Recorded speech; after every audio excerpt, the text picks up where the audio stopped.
biaya lain. Itu ketemu harga jual.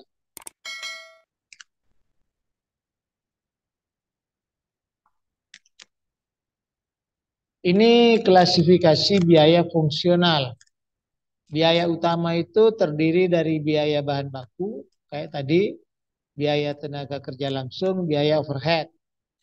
Nah, biaya tenaga kerja langsung sama biaya overhead disebut biaya konversi. Nah, selain biaya bahan baku, ya, itu biaya tetap, biaya bahan baku ditambah biaya konversi disebut juga adalah biaya pabrik. Ya, baru muncul yang namanya biaya penjualan, biaya administrasi umum. Itu dikenal dengan biaya usaha.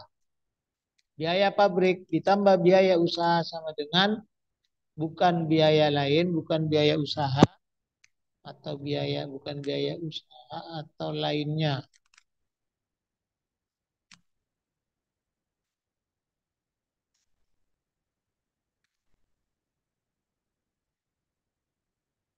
Nah, itulah jumlah biaya.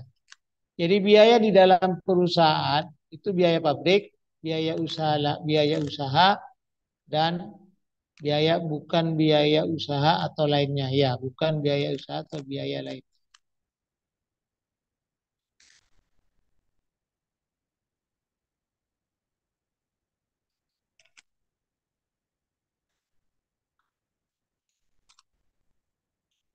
Ya, bukan biaya usaha atau biaya lain.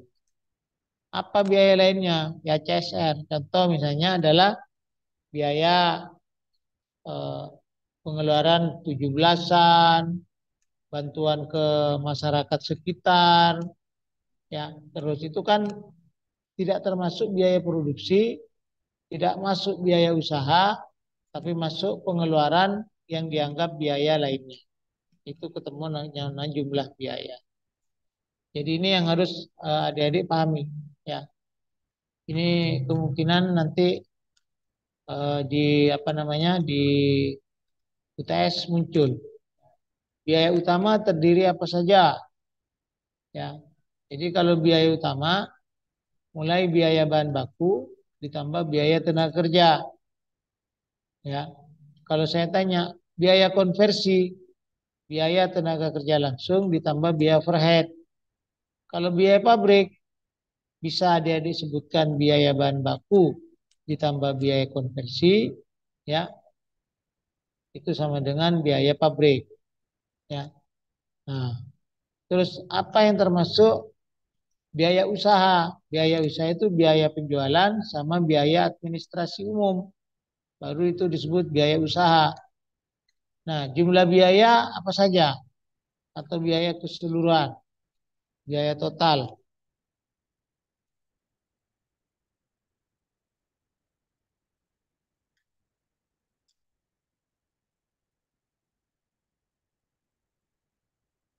Ya, biaya jumlah biaya atau biaya total. Baru biaya pabrik, biaya usaha ditambah biaya lainnya. Ya, oke. Sampai di sini ada pertanyaan? Belum? Jelas, Pak. Ya, kita jelaskan.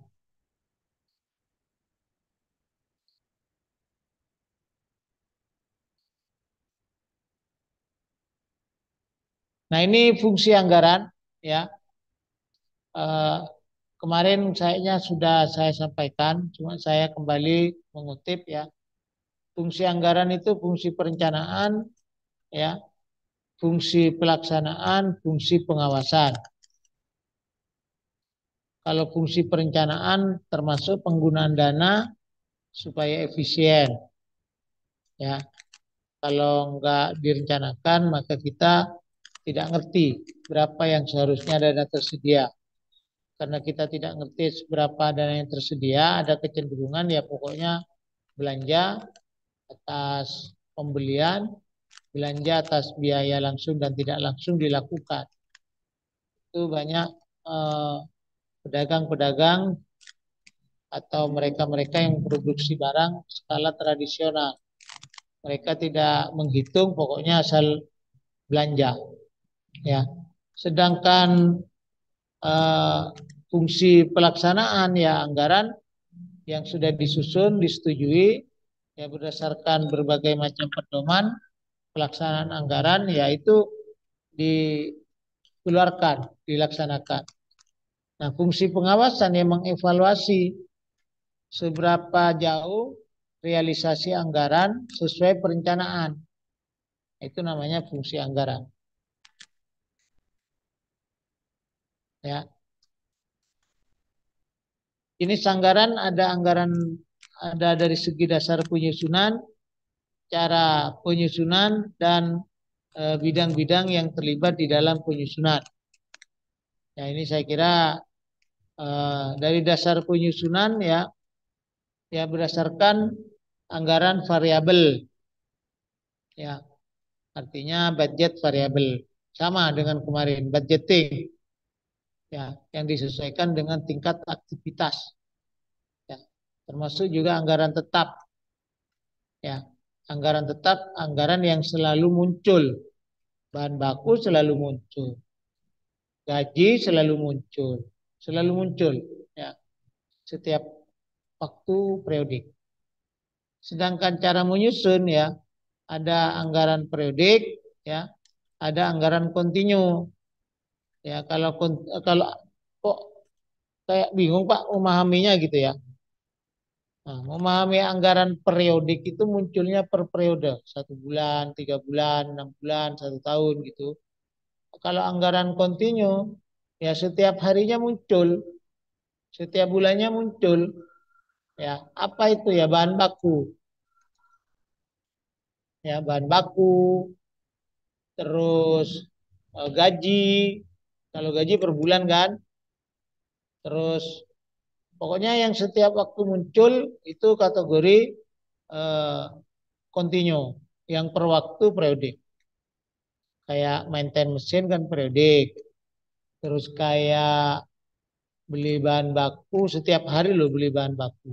Berarti kontinu.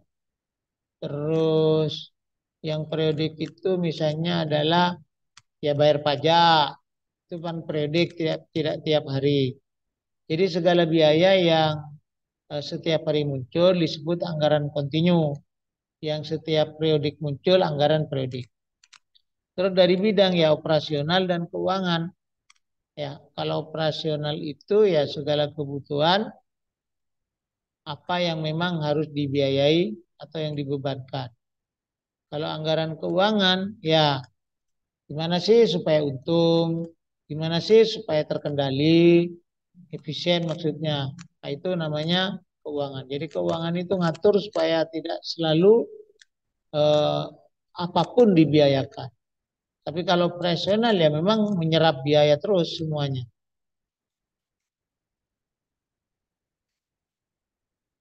Ya. Kalau dari segi menyusun ada anggaran komprehensif, ada anggaran parsial. Ya, ini di kemarin kayaknya sudah dijelaskan sebagian.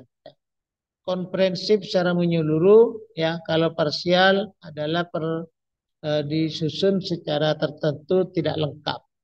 Kalau komprehensif lengkap. Contoh anggaran parsial, anggaran departemen.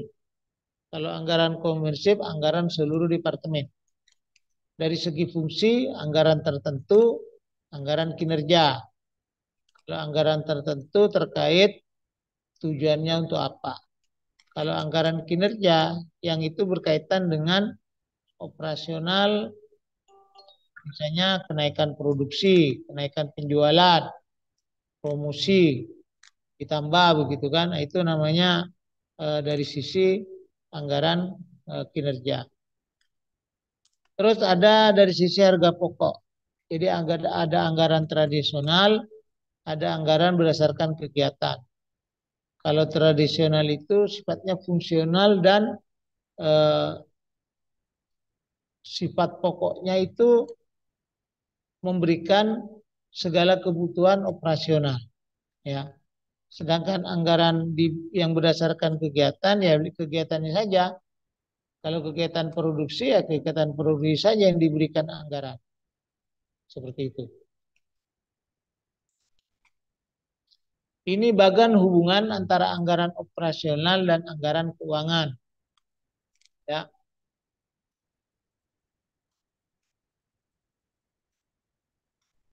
ada ramalan penjualan, ada anggaran penjualan, ada anggaran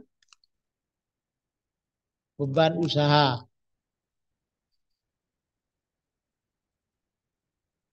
Ramalan penjualan estimasi. Anggaran penjualan yang terkait operasional menjual. Mulai dari bagaimana produk harus tersedia, ya, bahan bakunya bagaimana, tenaga kerjanya seperti apa, biaya overheadnya seperti apa. Masuk anggaran laba rugi. Kalau anggaran beban usaha ya anggaran cadangan, depresiasi aktiva tetap. Yang itu menjadi anggaran neraca. Ya, yang eh,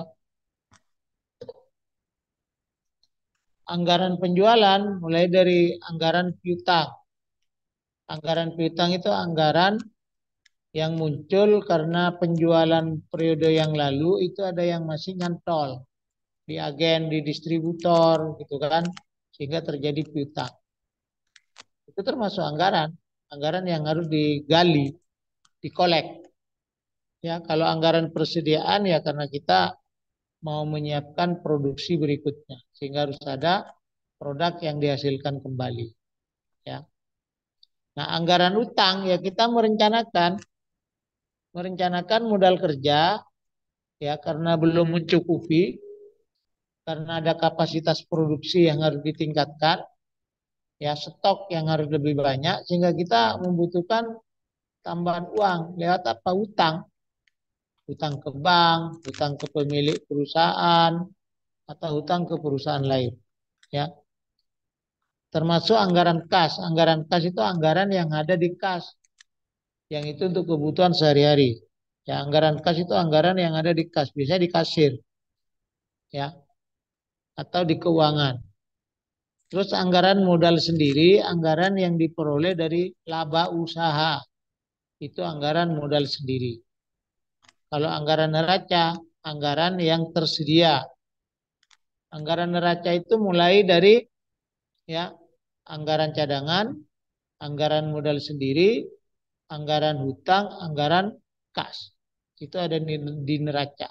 Makanya di neraca tampil laporan neraca kalau adik-adik eh, ambil dari Google, ini anggaran apa ini neraca itu muncul yang namanya aktiva pasiva.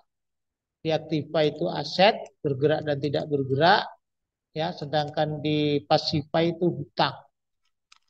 Aset bergerak tidak bergerak, di situ juga ada piutang, di situ ada cadangan, kas dan macam-macam. Di pasiva itu ada uh, utang, ya, ada hutang. Maka muncul yang namanya anggaran neraca.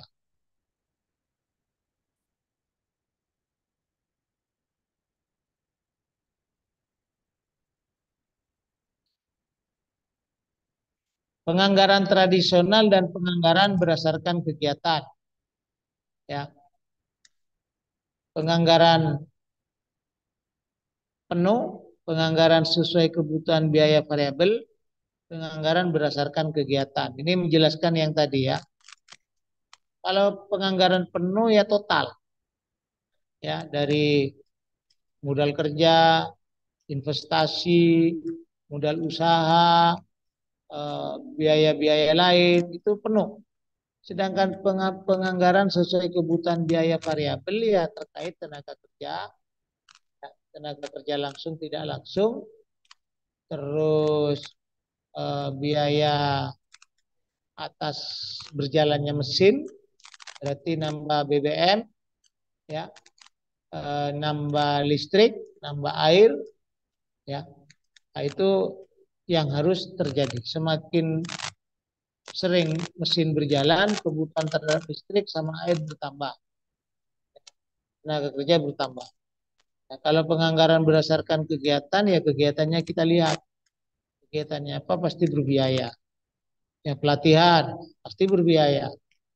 Terus promosi pasti biaya promosi bertambah. Masuk juga kalau penjualan naik, maka sales dapat komisi insentif. Itu termasuk juga biaya berdasarkan kegiatan. Ya. Nah, atas penganggaran penuh dan penganggaran variabel disebut penganggaran tradisional. Ya, artinya penganggaran yang secara tradisi itu selalu pasti ada. Sedangkan kalau penganggaran berdasarkan kegiatan itu kan sewaktu-waktu, tidak selalu mesti. Jadi seperti itu. Oke. Sampai di sini ada pertanyaan? Belum ada, Pak. Ya. Kalau tidak ada, ya cukup. Ini materi sebentar saya kirim. Ya. Kita akan masuk nanti ke materi berikutnya, ya, ke penganggarannya. Langsung ke penganggaran teknisnya. Ya. Ini insya Allah sebelum UTS selesai. Saya kira itu adik-adik. Terima kasih. Assalamualaikum warahmatullahi wabarakatuh.